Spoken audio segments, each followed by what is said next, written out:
দই পটল করব। দেখো এই যে দই, নুন আর হলুদ দেওয়া আছে, নারকেলের দুধ, এটা সর্ষের দুধ বের করেছি। কেমন, এটা সর্ষের দুধ, এই যে টক দই। কেমন, তোমরা প্রথম থেকে দেখতে থাকো।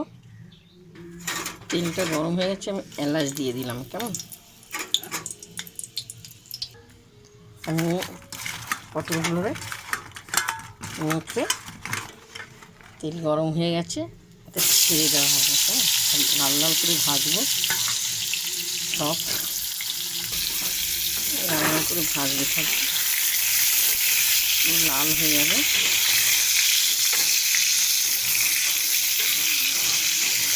দেখতে কি সুন্দর লাগছে, দেখবে। দই পটল, টক দই পটল করা হবে। কেমন, লাল করে ভাজা হয়ে গেছে। জিরে, আদা, কাঁচা লঙ্কা দিয়ে দিলাম। কেমন, দেখো দই পটল ভাপা। এরপর স্বাদ মতো নুন আর হলুদ দিয়ে দিলাম। কেমন, দিয়ে নাড়াচাড়া করলাম। করে সর্ষের দুধটা দিয়ে দেওয়া হলো, আর এই যে নারকেলের দুধটা দেওয়া হলো। স্বাদ মতন চিনি ছিটে দিলাম। কেমন, এরপর আমি এই যে টক দইটা একটু ঢেলে দিলাম। ঠিক আছে, টক দইটা দিয়ে দিলাম তোমাদের সামনে।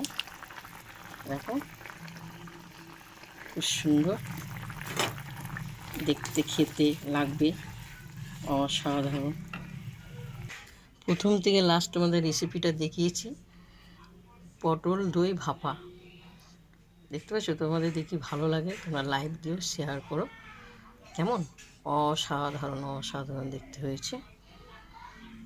কেমন, তোমরা অবশ্যই আমাকে শেয়ার করো, লাইকটা অবশ্যই দিও। কেমন, খুব সুন্দর। দই পটলে নারকেল দেওয়া হয়েছে, সর্ষের দুধ দেওয়া হয়েছে, টক দই দেওয়া হয়েছে। কেমন, তোমরা তো দেখতে পেরেছো। Bye bye, tata. গরমে তোমরা সুস্থ থাকো, ভালো থাকো, সব ঠান্ডা ঠান্ডা খেও, ছোটো বড় সবাই শরীরের দিকে গরমে খেয়াল করো। কেমন।